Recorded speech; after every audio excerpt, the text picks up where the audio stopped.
In this quick little guitar lesson, I'm going to show you 3 different G minor triads on strings 1, 2, and 3. The first one we're going to take a look at starts here on this G on the 3rd string, 12th fret. And it goes.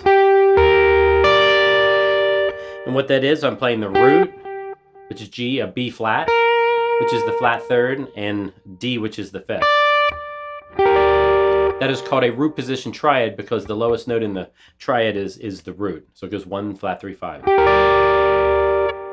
This next minor triad we're going to take a look at is a first inversion triad, which means it has the flat 3rd in the bottom.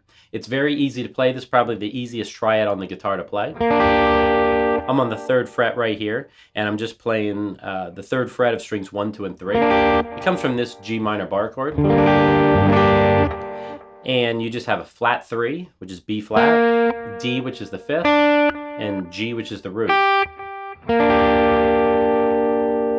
And that is a G minor first inversion triad. The third and last triad I'm going to show you in this lesson is G minor second inversion. It looks like this. And it's second inversion because it has the 5th in the bottom, so it goes 5, 1, flat 3. Or D, G, B flat. And it looks like this. This note right here is G on the 2nd string, 8th fret. And this is a G minor triad second inversion.